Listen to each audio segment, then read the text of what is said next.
Good evening, everyone. It's a great honor to have you all here. My name is David Ellwood. I'm the dean here at the Harvard Kennedy School. Welcome to the John F. Kennedy Jr. Forum, and welcome to the Seymour E and Ruth B. Harris lecture this evening at the John F. Kennedy Jr. Forum. It's a special pleasure to look out and see so many people who so clearly and superbly serve our country, our state, and so many others. We have people here that are a part of the Massachusetts National Guard and various other rapid response elements. We have the Women's Leadership Board who are a part of things. We're blessed with a Medal of Honor winner here as well. Please stand up and let us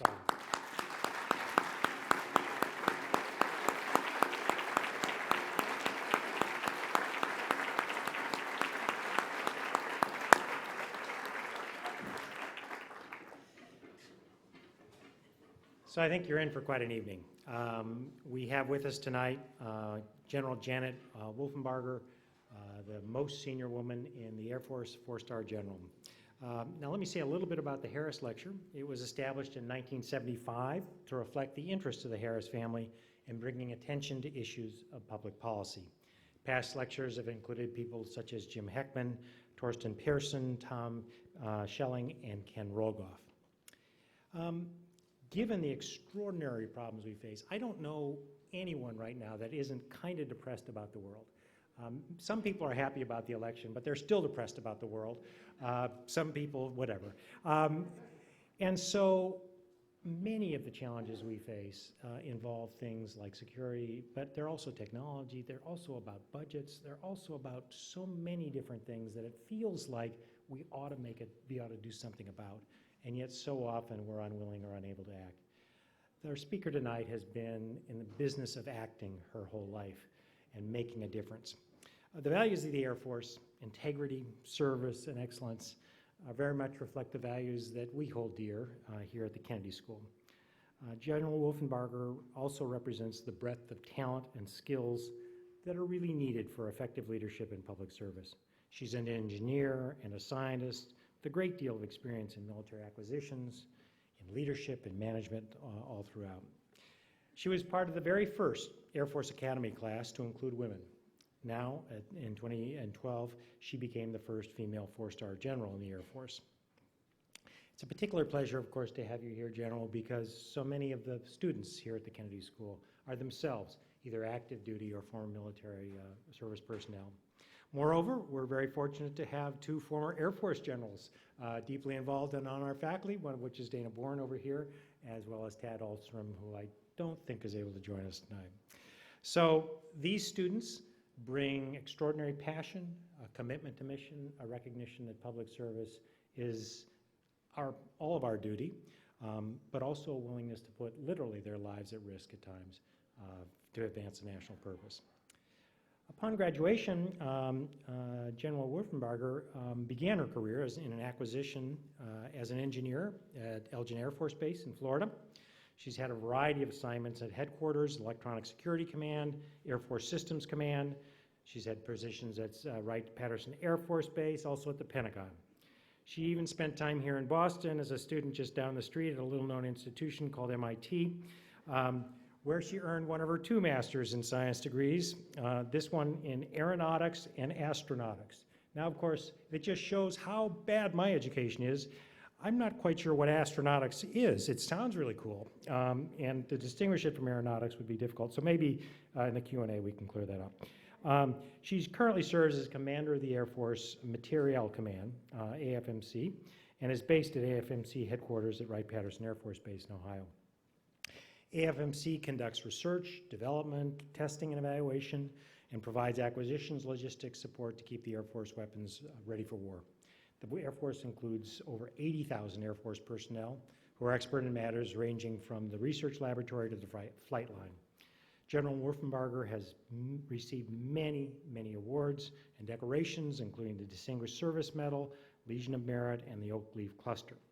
Most recently, she was selected for induction into the Order of the Sword, an award in which enlisted forces honor senior officers for distinct and significant contributions to the welfare and prestige of the enlisted force, to mission effectiveness, and to the overall military establishment. Yet she will need all her wisdom, her experience, her leadership in this new world of political turmoil, budget cuts, still economic struggles, radically changing technologies, and so many other things, climate change and the like. Nonetheless, she has, I think, as good a chance as anyone to lead us at this very critical time, and I very much look forward to her things. Let me end by just quoting General Sergeant Michael Warner, the enlisted leader who announced her induction.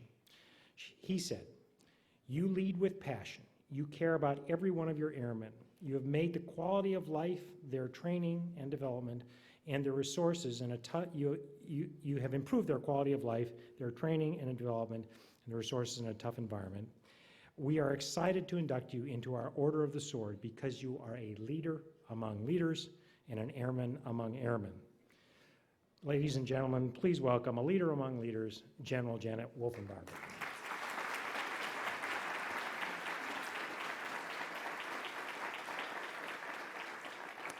Thank you all, and thank you, Dean Ellwood, for that very kind introduction. And thank you to the Harvard Kennedy School for selecting me to speak here tonight. I think Dana had something to do with that, so thank you. It is truly an honor to be selected to present the Harris Lecture, and I am absolutely very happy to return to Cambridge. I have very fond memories of my time at MIT just down the road. It was a long time ago, though. It was back in the early 80s that I was here. Well, I chose to talk tonight about a positive, despite the challenging environment that we're in. It is about embracing opportunities in this changing and challenging environment. So I'm going to do a little bit of stage setting for you, and then I'm going to walk you through some of the work that we're doing in Air Force Material Command, really as a case study, I guess I'll call it. Something that this institution is well known for, a case study for perhaps how we can think a little bit differently about the challenges that we're facing us right now. So I'll start with the Secretary of the Air Force, Debbie James, who has said, "With challenge comes great opportunity." And of course, as you all know, the Department of Defense and the Air Force in particular are currently facing substantial budgetary challenges. And I echo Secretary James' sentiment that while this reduced resource environment does bring very, very difficult choices, decision-making that has occurred and will continue to occur, it does also bring opportunities. So the example that I'm going to share with you is an historic reorganization of Air Force Material Command. Air Force Material Command is one of the 9 major commands in the United States Air Force. And so what I wanted to do was demonstrate to you that despite this environment, we have taken my organization through this historic change, and we are already reaping tremendous benefits from that change. And that change was enabled by this environment. All right, so a little bit of stage setting, and I know you all probably know this, but it's important to make sure that everybody's on the same page with me. It was in August of 2010 that the then chairman of the Joint Chiefs of Staff, Admiral Mullen, said that the single biggest threat to our national security is the national debt. So you got to think back to the 2009-2010 timeframe. He went on to say that the Department of Defense has a responsibility to help eliminate that threat. And here's a quote from him: "We must and will do our part." It was about that same time frame that our then Secretary of Defense, SecDef Gates, said that the Department of Defense actually had already begun that journey. We had, and I quote, "cut or canceled about 20 programmed or troubled or excess programs that, if pursued to completion, would have cost about $300 billion. Now, as we entered into the spring of 2011, the debate amongst our elected officials intensified about how to handle the country's fiscal situation. The Congress's response to that situation was, as you all know, the Budget Control Act of 2011, and accompanying that, the possibility of sequestration, or those automatic across-the-board cuts that would be applied to both defense and non-defense if a deficit reduction bill wasn't passed. The Budget Control Act actually added, in addition to that $300 billion we'd already taken out of our budgets, more than $1 trillion of additional reductions that went from the 2013 timeframe to the 2023 timeframe. Well, and as you all know, the deficit reduction bill was in fact not passed, and sequestration did trigger. It was a 9% decrease across all of our accounts, except our military personnel and the wartime accounts in our fiscal year 13 budget. And it started in March, which was well into that fiscal year. So as a result, the Air Force and all the services had to make some very, very difficult and very quick decisions on how they were going to absorb those reductions. In the Air Force, we stood down squadrons, we canceled training. Those had huge impacts to our readiness posture, and we administratively furloughed our civilian workforce. In Air Force Material Command, 75% of my workforce is civilian. And I have to tell you, those folks took a 20% pay cut for 6 pay periods. It was unprecedented. We'd never asked them to do anything like that. We call our civilian airmen part of our airman team. And so that sequestration brought immediate, significant impact and uncertainty into both mission execution and into the lives of our airmen, their families, our retirees, and our defense industry partners. Well, in the Department of Defense, before sequestration triggered, I'll tell you, that we had hoped, and I put that in quotes, we had hope that our elected officials would never allow that sequestration mechanism to trigger. My personal opinion is that sequestration is a very thoughtless, not thoughtful way to reduce budgets throughout the Department of Defense. Well, after sequestration did trigger and it became a reality, I would tell you that our senior leadership in our Air Force, led by our Chief of Staff and our Secretary, we went through a couple of different iterations of secretaries of the Air Force through this process, really took, in my opinion, a very sound and thoughtful approach in reaction to the reality that we needed to start thinking about living with the Budget Control Act that was going to go out 10 years. What they did was they brought all of the senior leadership together in the Air Force, all the 4 stars, the 3-star major commanders, for a whole series of meetings. And while you might have thought the initial activity would have been to immediately begin talking about where we were going to take those cuts, where the budget was going to be slashed, and what kind of decisions we would have to make, they actually would not allow us to have those discussions at the start of those meetings. They forced us through a very strategic and very thoughtful dialogue about what is unique and important about the missions that the United States Air Force executes. I kind of characterize that as we talked about what's in our DNA. What is it that we do in the United States Air Force that despite this reduced resource environment, we must continue to do on behalf of our joint partners, on behalf of our allies, on behalf of the nation? Those were the discussions that we had. And as we had those discussions, it actually drove us all the way back to thinking about our heritage when we were first formed as an Air Force in 1947. And we came to the conclusion that, in fact, the 5 core missions that we were chartered to execute in 1947 are the same 5 core missions that are of the most importance to us that we must continue to execute. So those 5 core missions are air and now space superiority, intelligence, surveillance, and reconnaissance, rapid global mobility, global strike, and command and control.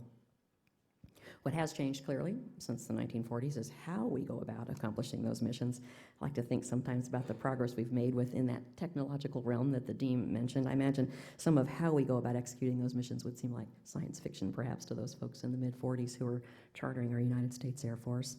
And of course, now we include different domains. We weren't talking about space back in the 40s, and we clearly weren't talking about cyberspace.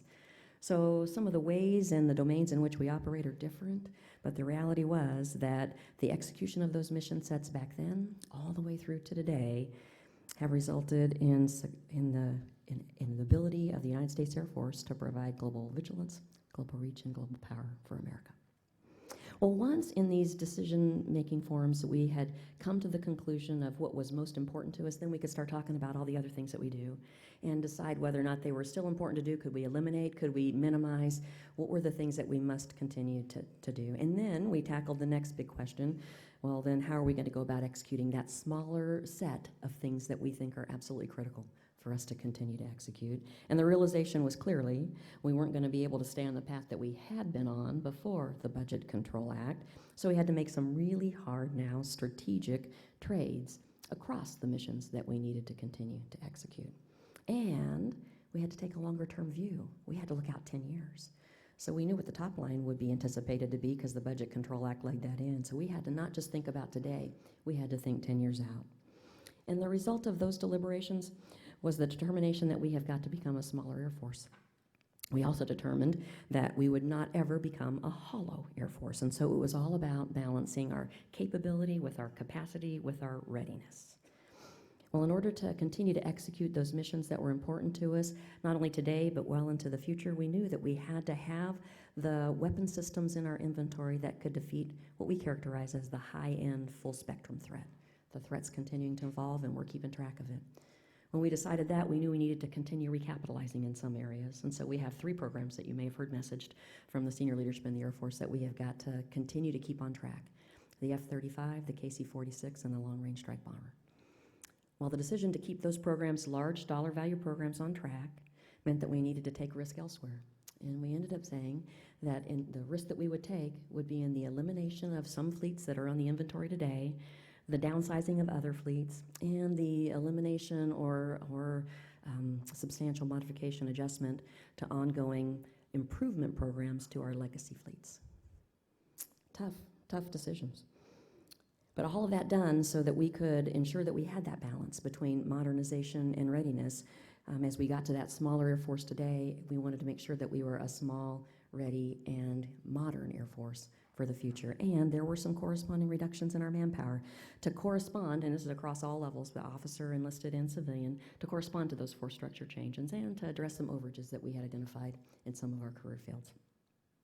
So all of those decisions that we undertook back in the summer of 2013, when sequestration, in fact, was a reality, resulted in what I characterize as a carefully crafted Air Force input into the FY15 President's budget request that was submitted just earlier this year. And of course, our legislative process is still unfolding, and we are awaiting still an appropriation and an authorizations bill. And as you all may know from watching that process unfold, there are a number of things that we proposed in our President's budget request that have not resonated or been supported by those elected officials whose job it is to control our purse strings. So we still have that ahead of us to figure out what the future holds in terms of finalization for FY15. But what I wanted to share with you is 2 things that came out of that process that I'm really quite proud of. The first is, I'd already mentioned it, the involvement of the senior leadership in all of that decision making. It was unprecedented. Before we did the budget build that way in summer of 13, we've done it again in this last summer of 14. We used to have every major command, so I, out in the field, would submit my portion of the budget into the Pentagon, and then the Pentagon's corporate structure process would, in isolation, determine how they were going to rack and stack all of the needs against the dollars that were expected. So I got to tell you, I never saw my input again until it became part of a president's budget, and in almost every case, there was broken glass. There were things that I thought to myself, wow, I wish somebody would have come and asked me about that before they made that decision. So I have to tell you, the process that we used in the summer of 13, and again this last summer, allowed for kind of me feeling vested, all of the senior leaders feeling very vested in all the decisions that were made. And so there was an opportunity for us to be a part of that process and to own it. And I think we're going to continue to operate this way. Certainly we've done this 2 years in a row, and I think it's a far better approach to how we do budget building in our United States Air Force. And then the second thing that I'll share with you that, in my opinion, is a huge improvement in our processes comes from the fact, as I've already mentioned, that the Budget Control Act goes out 10 years. So we were forced to take a longer-term view in the decision-making that we did. So I have to tell you, we've been guilty in the past in putting budgets together of focusing primarily on the first year of a FYDP, a Future Years Defense Program, maybe a little bit on the second year. But those last 3 years of a FYDP really didn't have a whole lot of fidelity, a whole lot of rigor in them. And what we found in the past is that we have been guilty, as a result of that approach, really not controlling our appetite for launching various activities or programs, which then resulted, once you get right past those 5 years of a FYDP, in this kind of insurmountable bow wave that occurred right outside the FYDP. Well, now, as a result of the work that we've done over the last couple of years, our Air Force has embraced a strategic planning framework, a process that is no shorter than 10 years as a horizon, and also takes a 20-year and a 30-year cut in terms of strategically planning for the future of the Air Force. I think we're now ensuring that our appetites are controlled and that we will be affordable as an Air Force in the future. All right, that was really all stage setting. Now let me get to Air Force Material Command. So my premise, the title of my talk tonight, is Embracing Opportunities in a Changing or Challenging Environment. So I kind of spent a little bit of time sharing with you my perspective on the challenging environment. Let me do a little bit of introduction to you for Air Force Material Command. Dean did a great job of giving you a little bit of a sense. We're a support command, again, one of the 9 major commands in the Air Force. Our job is to equip the Air Force for world-dominant air power. That's our mission. We develop, we field, we sustain warfighting capabilities for the United States Air Force. We do have about 84,000 people in my command, one of the largest commands in the Air Force. That 84,000 people is about 13% of the total manpower. We, as 13% of the Air Force's manpower, are responsible on any given year for about 40% of the Air Force's spend. On any given year, between $55 to $60 billion. It's an extraordinary responsibility. We have 5 missions that we execute. The first really mirrors our Air Force's #1 priority mission set, which is in that nuclear enterprise, executing our nuclear mission. Material Command has the materiel responsibility for the 2 legs of the triad that our Air Force is responsible for, the intercontinental ballistic missiles, the ICBMs, and the air-delivered capabilities, the bombers that are nuclear qualified, along with the weapons that they carry. The second of those 5 missions is the Science and Technology mission. So the Air Force Research Laboratory is part of Air Force Material Command. We have world-class scientists and engineers who are responsible for not just technology maturation for today, responding to combatant command needs and our other major command needs in their organized train equip role for providing forces to the combatant commanders. But our laboratory, I think uniquely for our Air Force, is also responsible for ensuring we're looking far enough out into the future, decades in the future, for what those game changers are, so that we can figure out how to fight wars differently in the future and continue to prevail. So I've got the S&T mission for the Air Force.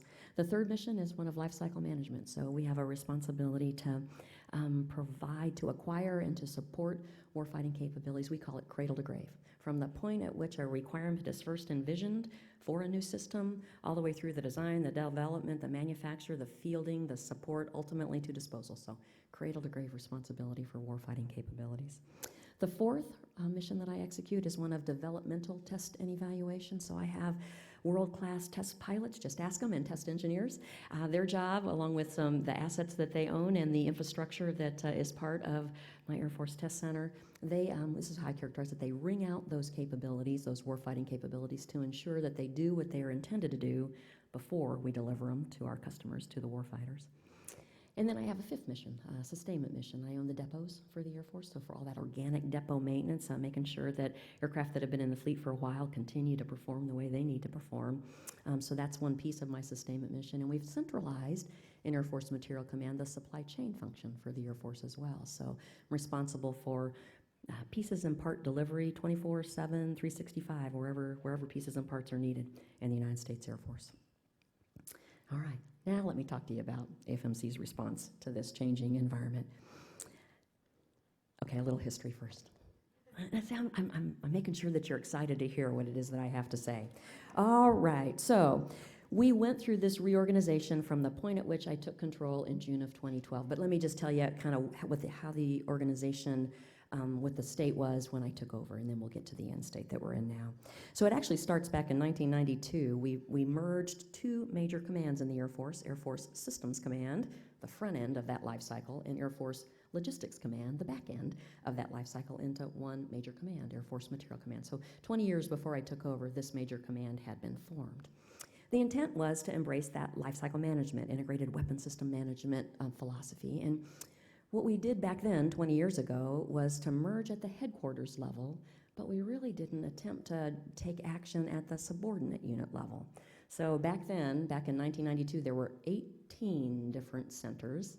That's our subordinate unit designation within Air Force Material Command centers that reported to the headquarters. So then you fast forward for when I took over in June of 2012, and over the years, over those 20 years, that number of 18 had reduced to 12. But when I took over, there were 12 centers that reported to me at the headquarters. And I gotta tell you, as we looked, that was really out of balance with the rest of the Air Force in terms of the span of control, the subordinate reporting units. And so there was an opportunity to take a hard look at how we were organized. Let me just say that if I think about how that organization unfolded and how it operated, back in 2012 when I took over, we had what I'll characterize as a geographic alignment.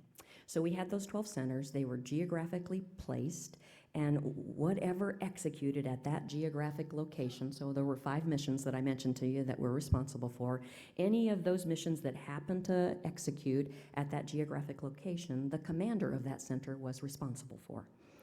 What that meant was that we had some centers accomplishing multiple missions, and we had multiple missions accomplishing, or multiple centers accomplishing single missions. And all of them used different processes, because each one of them had a culture of their own. So for example, I had 3 test centers when I started. I had one at Edwards Air Force Base, one at Eglin Air Force Base, one at Arnold Air Force Base, 3 of the 9 bases that I'm responsible for. And each one of them executed that test mission differently, using their own set of processes and procedures. And that same thing was consistent no matter if I'm talking lifecycle management or test. Those are the 3 primary areas that we focused on in this reorganization. So the reorganization was birthed, I like to say, from an Office of the Secretary of Defense mandate in this time frame to embrace the efficiency mantra. What we were told to do was to go figure out how we could reduce duplication and overhead and excess and instill a culture of savings and cost accountability, really throughout the department. So this reorganization for AFMC, I actually have started calling it a reinvention. It's so powerful.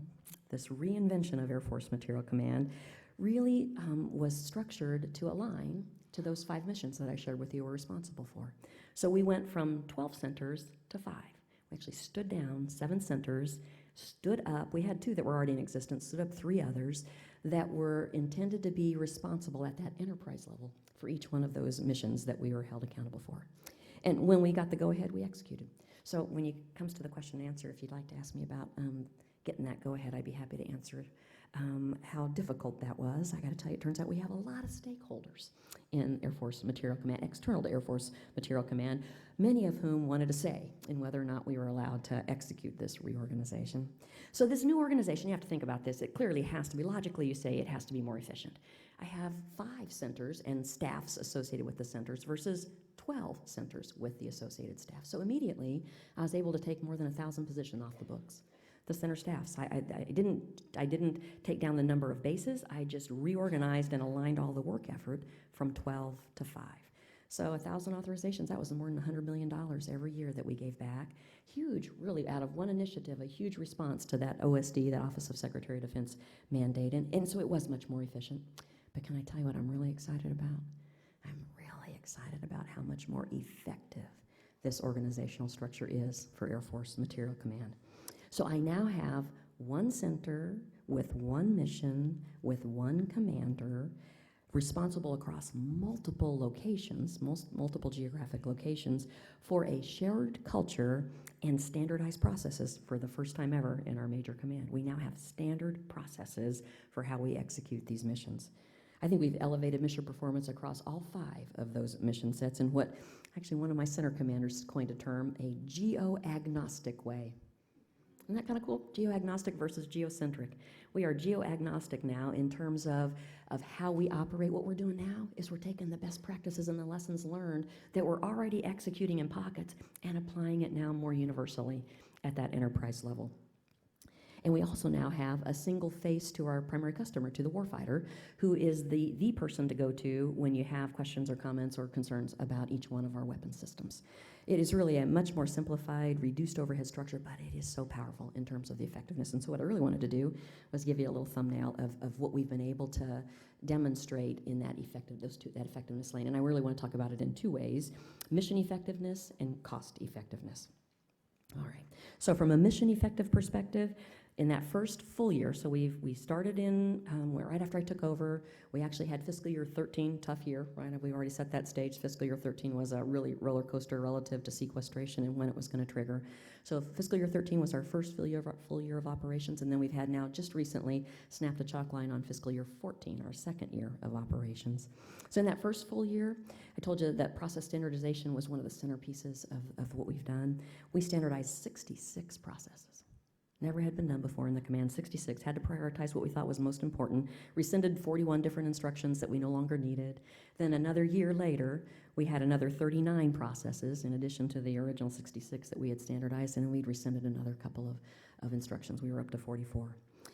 If I key in on some of the work that's done at the centers, so my sustainment center, again, that's the depot maintenance, supply chain responsibility. After just 1 year, because they got much more effective and they got standardized in how they do their work, they were able to increase their aircraft depot maintenance production by 16% 1 year, 19% improvement in, okay, we call it MICAPs. It's aircraft that are waiting parts that they're not being able to execute to their schedule because they're waiting parts. 18% decrease in our depot maintenance back orders. All of that means more readiness, less IOUs to our customers, to the warfighters. So that was the first year. The second year, fiscal year 14, we just wrapped up kind of the progress we've made after the second year. Another aircraft production increase of 8%, another improvement to our MICAPs by 10%, and our back orders decreased by another 6%. Wow, I tell you, huge evidence in one of my centers where it's a little easier to collect metrics on exactly how well this work is executing now compared to how it used to execute.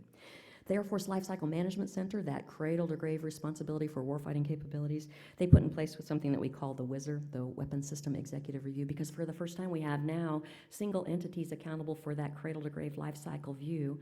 So we put a dashboard together that shows the health of all of our fielded weapon systems. Wow, we look at 5 different areas. We look at the performance of systems in the field. We look at the modernization efforts that are ongoing that we're going to eventually put in the field. We look at the product support health. So, what is it that we need to be focusing on to make sure we can continue to support these aircraft? We actually predict. We have a predictive section that looks at safety concerns and service life and mission effectiveness. And we've just recently put in place another module on cost effectiveness of each one of those fielded weapon systems. We've never done that before. Never been able to do it before. We do it now. We present that dashboard on a quarterly basis to our customers, to the operational MAGCOM commanders or their staff, and to the chief or the vice chief. It goes up that high. And what that dashboard allows us to do is really pinpoint the areas that we need to focus on as senior leaders. One more example in that mission effectiveness lane, in the test center, they have begun executing what they call distributed test operations. So what they're doing is leveraging all of the people and the infrastructure across, again, those multiple geographic locations to execute test programs for individual weapon systems. So one example, the F-16 has a software upgrade that we have in work, and what they're able to do is test concurrently between Edwards Air Force Base in California, Eglin Air Force Base in Florida. So they have a mission control center that gets flown primarily in one center, but they are connected electronically to the other center where some of the subject matter expertise resides. And they have real-time interaction then between the testers at each of those respective bases, and those operations are running seamlessly, like with next to no data latency. I asked, I was in my speech, I said, what would you say is next to no data latency? And it's approximately a 450 millisecond delay. That's powerful in terms of the use of our assets, use of our people, and getting much more effective and efficient at what we accomplish. All right, that was the mission effective lane. I'm going to talk to you about cost effectiveness. And why is that important? Again, 13% of the Air Force, in terms of people, responsible for 40% of the spend. It's imperative, particularly in this budget environment, that we get as cost effective as we can get in Air Force Material Command. In fact, we've made such progress, and I'm going to share a little bit of that with you, that the Chief of Staff of the Air Force has started calling Air Force Material Command, I love this, the cost consciousness of the Air Force. It's a rallying phrase I'm using with my people now. I love it. I love it. So here's some examples. Okay, we had collaboration that we forced, actually they stepped up to this, between our Air Force Sustainment Center and our Air Force Lifecycle Management Center, which allowed us to drive for the first time in anyone's memory, and so I'm calling it the first time ever. I have people that have served a long time in some of these centers, some of those civilians, calling it the first time ever, a reduction in our depot sales rates, what we charge customers to bring in their assets to go through the depot maintenance at each of our 3 depots. And so we're able to get better at this. We're able to charge less because we've got better performance at each of those depots. We have a better understanding of what the requirements are, a better ability to know the work that we have to do ahead of us, and a better ability to execute to the plan that we've laid out. Okay, so we reduced that depot sales rate for this year, for fiscal year 15, by 5%. Some of you might say 5% doesn't sound like a lot. 5% of a depot sales rate reduction was $500 million that I gave back to the Air Force in fiscal year 15 as we're having to make those really, really hard trades that I was telling you about to set the stage. Huge. That was in 15. That $500 million reduction goes year after year after year after that. That was the first year of operating this way. The second year, we've just proposed an additional rate reduction, another 2.75%. That's another $275 million in fiscal year 16 savings. And again, on top of the 500, and then for every year after. Huge, huge opportunity for us to get much more cost effective at what we do. Another example within our Air Force Lifecycle Management Center, they've standardized their process for what we call should cost. So it's about working with our contractor counterparts and really understanding where there are inefficiencies and opportunities, diseconomies, to go figure out if there isn't a lower cost that we could pay for the delivery of those warfighting capabilities. That Lifecycle Management Center, in doing that standard work applied across all of the programs, they realized in the first year of operating this way, $1.3 billion of avoidance or savings, and I don't care, I'll take either one of those. One's real coming out of the budget, the other is money we would have had to have paid that's not in the budget yet. $1.3 billion. And the second year, because they've continued to apply this standard process across even more programs, another $2.7 billion, total of $4 billion from applying a standard process for how we go about understanding should cost in the Air Force. All right, bottom line, in this cost effectiveness lane, we went from 12 centers to 5 and identified more than $3 billion in the first year, and another, I'm projecting, $3 billion of savings or avoidance in the second year of operations. That's why I'm using the word powerful. Powerful. And let me just tell you about another exciting opportunity that we've got in Air Force Material Command. Recently, as a result of these budget reductions again, we've decided to centralize our oversight of all of our installations. Today, every major command is responsible for some portion of our 77 installations in the Air Force. Well, we're kind of taking a page from the Army and the Navy. They've done this centralization already, and we're doing that in the Air Force. And I have the opportunity to stand up now a 6th center in Air Force Material Command to be responsible for that Air Force level centralization. We stood up our Air Force Installation and Mission Support Center. It's provisional. And I have to tell you, I'm so proud of my command's reputation. I really think that most likely the Air Force might not have chosen Air Force Material Command as the home for the new center if we didn't have such a stellar track record from this previous work that we've done. And as you can see, we're not done. We're in our now 3rd year of operating under this new organizational construct, and I really think we are just on the forefront of really leveraging not only the construct, but as I said, the power that's behind it. So I started this evening by talking about embracing opportunities for challenging times, right? That's my theme, and I've used this reorganization as my case study as an example of that construct. So can I share with you next that some of my predecessors, some of the former Air Force Material Command commanders, had wanted to do at least some pieces or parts of this reorganization on their watch, but the environment didn't allow it. It's because it's that old adage. I maintain it's the old adage. If it's not broke, then let's not fix it. So we needed a burning platform, and that burning platform was this reduced budget environment that we're operating in right now. And I tell you, I see today an appetite, and it's actually a hunger for good ideas for how we can execute our missions more effectively and more efficiently. We got to do that. We don't have enough money to do it, perhaps the way we had been doing it. So my message to my workforce in this challenging environment, it's hard. We're having to make hard decisions, but there is opportunity. And here's what I tell them. In my almost 35 years of service, I have never seen the aperture more wide open for those good ideas to get a fair hearing. And I tell them, bring them on. Let's tackle the next challenge. The time is right now. It may never get better in their career or in mine. So in conclusion, I think we get to the questions part next.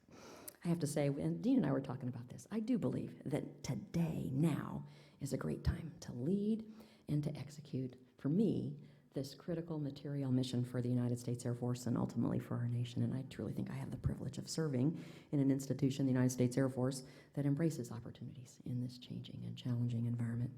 Every day I have the opportunity to lead an organization responsible for equipping the Air Force for world-dominant air power. It's an awesome responsibility that the men and women of the Air Force Material Command are so proud to accomplish. Thanks again for inviting me to speak with you this evening. It was truly an honor to be here, and I'm looking forward to your questions. Thanks very much.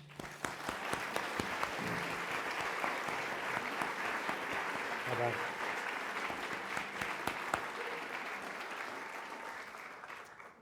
All right, folks, we do now have time for questions, and we have microphones at 4 locations. One's right here, one's right here, one up here, and one over there. Let me just, first of all, tell you that if we don't, the question and answer part is the best part of the whole thing, so please do come forward. A question at the Kennedy School, a good question, has 3 elements. First, you start by introducing yourself, just who you are, what affiliation you have, if any. Second, the question is short and has one thought in it. And the third is it ends with a question mark. So with that, I'll turn to this question now, but I'd like to actually take advantage of my position to ask you the first question, which is, your message was really quite striking. By the way, you do deserve a medal for doing the things you've done. You're in a place where you get them. That's a nice thing. But the striking thing is, different organizations respond to stress, particularly financial stress, differently. Some people would say, your budget needs to be cut by 5%, everybody takes a 5% haircut. That was, in fact, the problem with sequester, as you know. But your organization clearly didn't do that, tried to think about it, tried to use that as a leadership opportunity. That presumably had to do with leadership and that kind of thing. On the other hand, those leaders have been around before, as you said. And what does one do to create and when you came in, you were able to make different kinds of changes, and it's often new leaders that bring on those things. What can an organization do so that even when the times aren't, when the platform isn't burning, you're looking out 4, 5, 10 years, you're thinking about how to really improve and so forth. And that's particularly hard in a setting like the public sector where oftentimes, your budget just keeps coming, whatever it is. You've got constituents. That's how your bread is buttered. How do you keep that going after the platform has been put out? I think that's a great question because I am running the command that I grew up in. And so I have been a part of this desire to do something as consequential as we were just able to do for a long time. I think the part of the powerful nature of what we've done is we got people excited. Those 84,000 people, the vast majority of them, as I'm out and about in my command, they're excited. And so my hope is that they will continue the path, walking the path. I would tell you this, when I first took over, I brought in all of my leadership together, those 5 center commanders, and I looked around that room, and it was kind of neat. We had all grown up in the Air Force together, and we looked at each other and we said, we have an opportunity to implement all those things we talked about growing up in our career, that if we were ever in charge, we would want to change. We had that opportunity. So it's perhaps building that same fire and passion in the folks that are coming along behind it. I think we started. Right over here. Thank you. Hi, I'm Valerie Mosley. I'm part of the Women's Leadership Board, and we just had a meeting talking about leadership. So the question is, what do you think makes for strong leaders? 2, is it a trait that's born, or can it be taught? And if taught, how do you go about instilling that and teaching it? Was that 3 questions? I Yeah, think that was 3 questions, but that's okay. I'll work on answering every one of them. I usually run a tight ship, but they were good, so. All right, let's see. I actually have a leadership speech that I can tell you. I actually have Leadership 101 principles and Leadership now 201 principles that I have kind of collected up throughout my time as a senior leader in the Air Force. The 201 probably generated from the time I've been a general officer. So in a nutshell, to me, being a good leader, it is 2 things. It is taking care of your mission and taking care of your people. And those 2 things are connected. If you take care of your people, you get folks who are energized and ready to execute the mission. If you got everybody leaning forward to execute the mission, you can't help but succeed. And there's a whole lot of corollaries that go with that I'll have to share with you at some point. You asked me if I thought that leaders are born or can they be trained. Is that a way to characterize what you said? I actually think both are true. I have, in my career, met leaders that I have thought were just born with certain charisma, capability, skills that make them outstanding leaders. I'm also of the camp that you can actually train folks, and we do a whole lot of that in all of the services, certainly in the Air Force. There's lots of ways that you can learn to be a good leader if you aren't one from being a born leader. That we put folks through formal training. We recommend reading books. Here's what I always tell folks: the best teacher, in my opinion, is watching others and determining what character traits you want to emulate. I gotta tell you, you can learn from those leaders that have character traits that you don't want to emulate as well. So I personally believe that actually both of those are paths to having great leaders in our United States Air Force. Great. Right over here. Hi, ma'am. Gary Keefe of Cincinnati and General Massachusetts. Last fall, when I went out for your senior leader conference, you identified you were going through a reorg, looking at furloughs, and then on top of that, you were dealing with a 20% Manning cut. But one of the things you identified that I think could affect a lot of people is you identified 75% of your workforce was civilians. And of that 75%, there was a large majority that were 55 years old or older. So my question for you is, what initiatives have you put in place that you actually to address the fact that you got an older workforce that's staying longer, but at the same time, you identified like your research lab. How are you recruiting and luring in quality individuals so you can avoid a bathtub effect when this older workforce ends up leaving material command? Thanks. That's a great question. So can I tell you this? I'll start with this. Ever since I've been in material command, we've been talking about the retirement eligible population and what a dire circumstance we were in, because if all of them chose to retire when they were eligible to, we wouldn't be able to accomplish our mission. It hasn't happened. It hasn't happened. We have folks that may be retirement eligible, but they're so excited about the work they get to do that they're staying on a whole lot longer than their retirement eligibility date. I would also tell you this, that in my career we have done this in perhaps a non-optimum way when we've had to take cuts in the past. We have, in some cases, cut off sessions, and I gotta tell you, that is just the wrong approach. We've lived with bathtubs as a result of career fields and year groups and skill sets that we are still having that work its way through, the continuum of a person's career. So, since I now get a voice, I get to be the decision maker on how we're going to approach this, we're working really hard at making sure we understand what our needs are so that we don't shut down the pipeline, so we assess appropriately. We make sure that we understand the skill sets that we need in doing those accessions, and those are changing. As you look at the technologies that are available to us today that weren't available when I first came in, we have to continually be ahead of where we need those skill sets, and then once we get them in, we need to retain them. So we've got lots of programs underway to make sure that we're training folks, we're helping to achieve their potential, and where we do have folks who make decisions to leave the Air Force, we're off trying to figure out how to fill those gaps. But I think we've got the right sight picture. And in particular, in the laboratory environment, you mentioned that, Gary, we've got lots more flexibility than we've got in some of the other areas. And that's through some recent legislation that Congress has passed that allows us to bring folks in on a very quick basis, targeting certain skill sets and allowing them to stay for whatever period of time they choose, as opposed to the more traditional method of bringing folks in very young, keeping them for a whole career, and then ultimately retiring them, using all the tools in the toolkit. Right up here.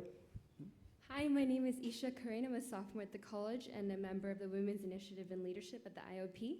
My question is a little bit more of a personal one, but again, thank you for being here and thank you for your service to this country. As a female general, what are some challenges you have faced in this very heavily male-dominated field? See, now that's a whole different speech. It is. We were talking in the foyer before we came out here about some of the changes that I've seen in my career, and it's been extraordinary in terms of the progress that the Air Force has made in embracing the value of diversity. So it actually starts when I was in the first class of women, as the dean mentioned, that went through the Air Force Academy, and understanding that the institution perhaps wasn't really ready for women to be a part of the cadet wing student body. And so we spent 4 years working our way through figuring out how women could, in fact, experience that very stressful environment, and the service academies are all stressful, perhaps a little more stressful being in that first class of women. But in my mind, it was all about being placed in those stressful situations, however you want to define them, academically, physically, mentally, emotionally, understanding as I came out the other end of those experiences, as my learning, that I am far more capable than I ever thought I could be. And I have relied on that knowledge in myself ever since. So to me, it has not been about being a woman in the Air Force. It's been about being recognized, accomplishing missions, being a part of a team. And if there's recognition to be had, it's for what we were able to accomplish, not because I was a woman. And so I have been so proud to have been able to serve for almost 35 years now and be a part of an institution that I have seen progress and grow. So the upside, after I start with some of the challenges and some of the changes that I've seen, I have to tell you this. Oh, this is being recorded. Maybe I shouldn't.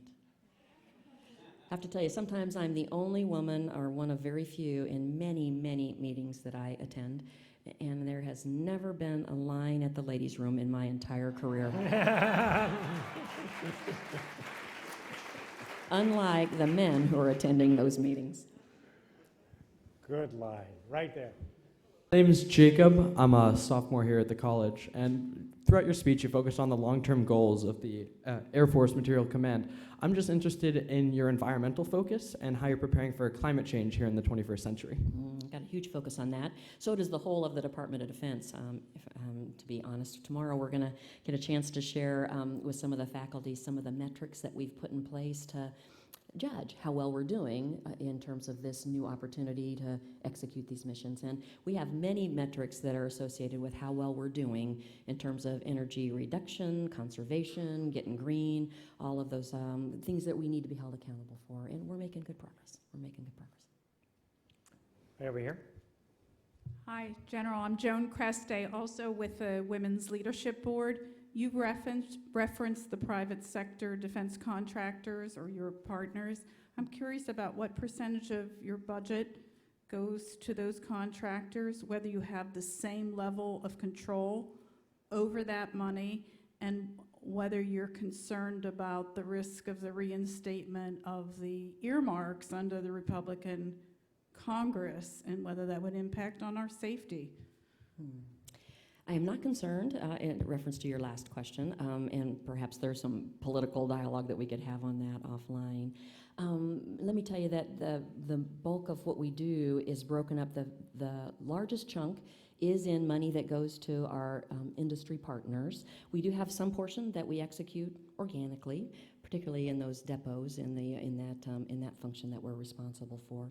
And within the piece that goes to the Life Cycle Management Center, those are the folks that are most heavily engaged with industry.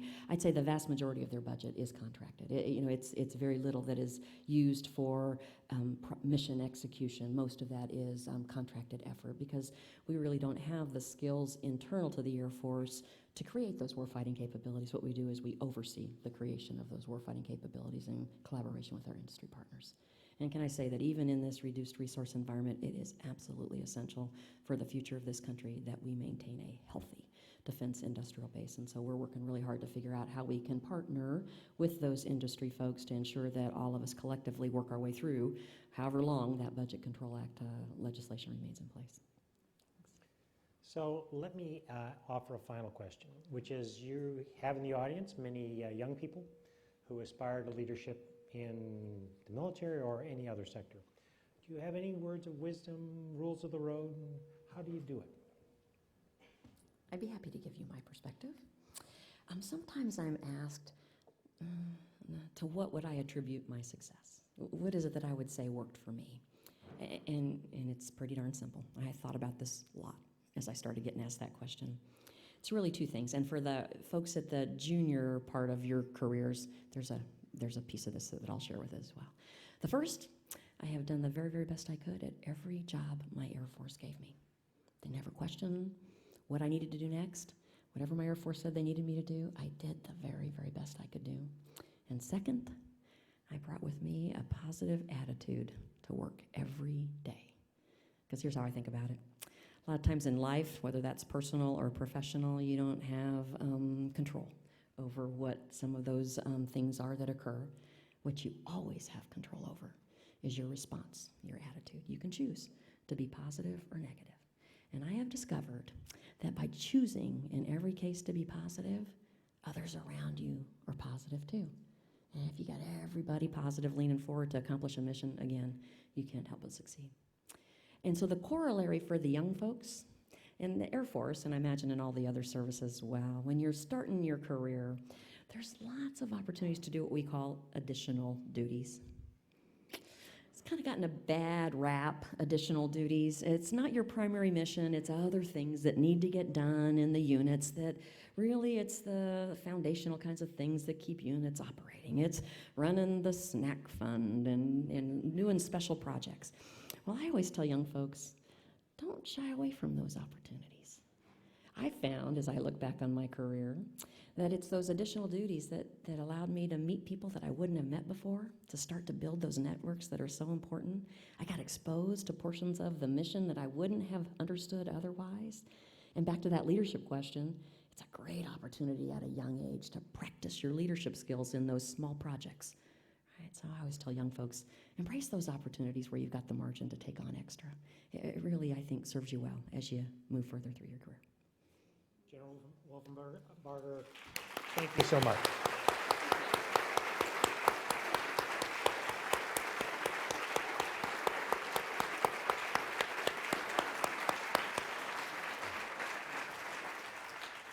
Thank you all for being here this evening. It's a wet night outside, so please drive safely. Thanks again.